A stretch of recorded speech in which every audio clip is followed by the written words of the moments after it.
Financial literacy is something everyone should be taught, but the cold hard truth is that most people are financially illiterate. Help me, I'm poor.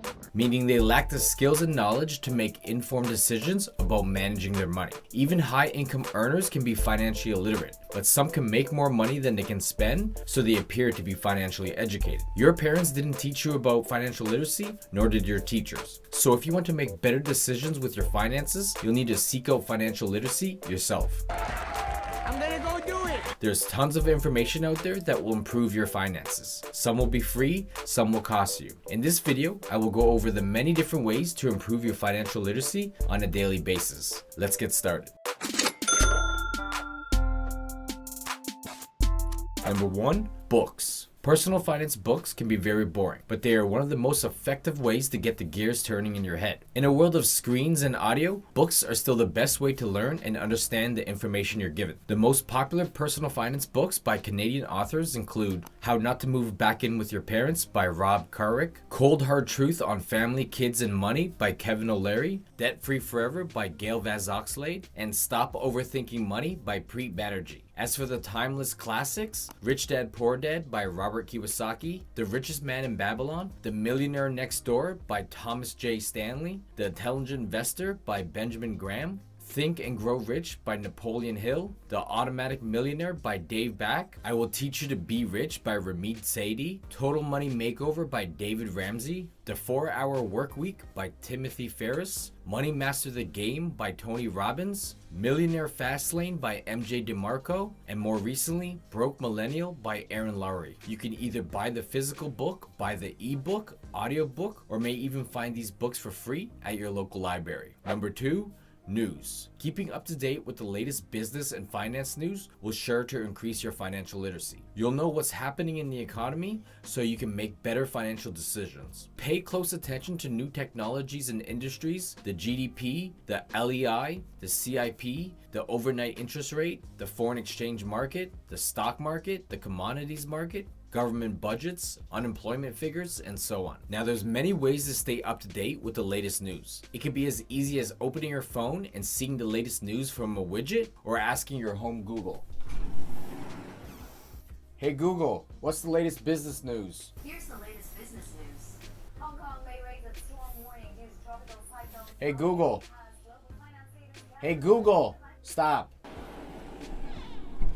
Or you can get news directly from a website like CNBC, Financial Times, Bloomberg, Yahoo Finance, MarketWatch, The Motley Fool, and The Wall Street Journal. Even get a newsletter sent to your email from Morning Brew, Robinhood Snacks, Minority Mindset, or The Daily Upside. Or maybe you're old school and like to get your news from the TV or a newspaper. Other options include YouTube, social media, apps, and brokerage platforms. Number 3, YouTube. This platform is perfect for the visual learner and it's completely free to use. You'll just have to watch this ad. YouTube has an extensive library of personal finance videos that will help improve your financial literacy. Videos for all stages of your financial development. Beginner who knows nothing to the expert investor with multiple businesses. As for Canadian channels, you have The Plain Bagel, Ben Felix, Daniel Prunk, Brandon Beavis, Matt McKeever, Griffin Milks, Canadian in a T-shirt, Stephen Antonioni, Basm, Stefan Dan, and one of my favorites, Jessica Morehouse. These channels are great, but most will only share stock market videos and won't teach you all the aspects of financial literacy. This is where my channel comes in. I try to make videos on all financial topics like crypto, saving money, making money, credit cards, banking, business, and investing. And I try to make my videos specific to Canadians. As for non-Canadian channels, you have Graham Stephan, Meet Kevin, Financial Education, Andre Jick, 2 Cents, Ryan Scribner, Nate O'Brien, Whiteboard Finance, JJ Buckner, Minority Mindset, Betterment Boss, The Betterment Project, Charlie Chang, Brian Jung, Gabe Bill, Kellyanne Smith, Lydia Shawn, Budget Girl, and so much more. Personal finance can be boring, but YouTubers have a few tricks up their sleeves to keep you entertained. Are you not entertained? Are you not entertained? Number 4, social media. Social media isn't just for ruining your mental health. Let me check my email again. Oh man, nothing from Lawrence yet? Whatever, weak. I gotta see that post from Cloud again. It can also be a platform where you can learn financial literacy. Facebook has many different Facebook groups and pages that you can join that can be beneficial to your personal finances. Get Rich Slowly, I Will Teach You to Be Rich, Money Sense Magazine, Get Smarter About Money, Tips for Financial Success, and Money Saving Hints, Tips, and Ideas. In these groups, you can chat and interact with other like-minded people. On Instagram, there's a few accounts you can follow which will give you personal finance tips and motivation. Money After Grad, Mix Up Money, Jessica Morehouse, Broke Millennial, The Financial Diet, Personal Finance Club, Money Gym, Minority Mindset, the list goes on. On Twitter, you can check out Nick Baludu, Humphrey Talks. On TikTok, Money with Cass, How to Adult School, Ellie the Money Guy, and Jim Chong. Social media can be distracting, but if you can avoid the noise, you may be able to find some value. Number 5, courses and programs. Learning financial literacy through a course or program can offer a more traditional style of learning, either in person through online video chat or e-learning with exams. First, check with your employer to see if they offer any financial literacy programs or helpful financial resources or tools. You may even check with your financial institution, whether a bank or a credit union. Next, check with your local library, colleges, or city to see if they offer any free programs. If they don't offer anything, check with your federal government. Go to canada.ca and search financial literacy programs. Here you have the Financial Toolkit, the Financial Basis Workshop, and the Understanding Your Credit Report Workshop. And if you click Financial Consumer Agency of Canada, you may also find other useful tools and information. Then you can check Google for free or online paid courses, like this free online program that is offered by ABC Money Matters and this free online course offered by McGill University. But if you're looking for a more advanced or in-depth course, you can always check with your favorite personal finance gurus. Become Financially Independent and Retire Early by Steve Antonioni, The Investing Academy by Brandon Beavis, or The Six-Figure Stock Portfolio by Bridget Casey. Lastly, check with online course websites like udemy.com or something like skillshare.com. Number 6, podcasts. Going for a jog, commuting to work, or just doing some chores around the house? Why not throw on a podcast that will increase your financial literacy? It may be hard to find the time to do a financial literacy course or even read a book, but when you're doing mundane tasks, you can always listen to a podcast. For Canadian podcasts, check out Debt Free in 30, More Money, Stress Tests, Moolala, The Maple Money Show, Build Wealth Canada,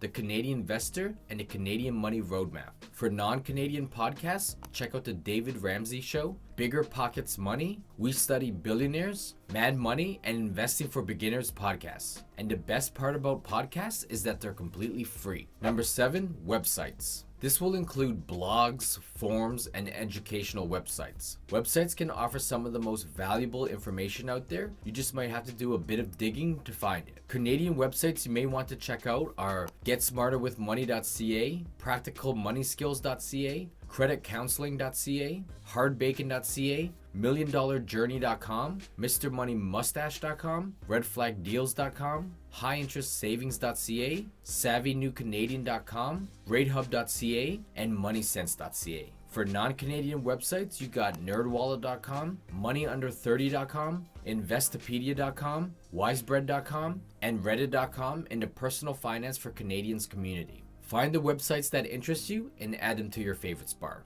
Number 8, people. This could be a financial advisor, financial planner, Financial Panther, eh? Get him, Sheba!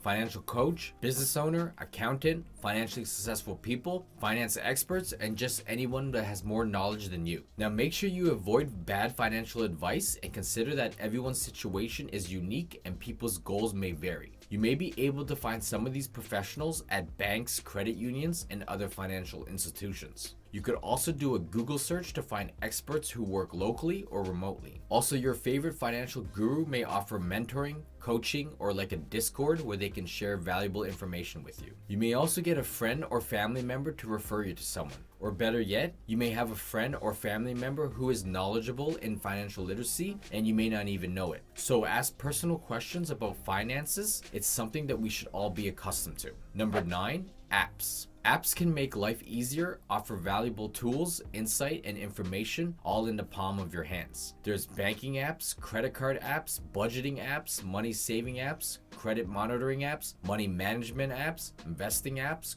crypto apps, reward apps, and financial news apps. These apps include Mint, Coho, YNAB, Wealthsimple, Credit Karma, Borrowell, Amply, Drop, Mido, Mogo, and many others. The main purpose of these apps isn't to improve your financial literacy, but will do a better job than social media and entertainment apps. Number 10, real-world experiences. You can learn everything you need to know about financial literacy, but never apply it to your own finances. So the best way to improve these skills is to practice them. Make and follow your budget, trade stocks, buy assets like real estate, pay off bad debt, leverage good debt, do your own taxes, and start a business. You'll always make mistakes, but hopefully you'll learn from them. Financial literacy isn't something that can be taught overnight and isn't something that once you know, you know. The world is constantly changing, so you need to keep up with your financial literacy or get left behind. You can do this by watching one of the videos on the right of the screen. Thanks for watching. Until next time,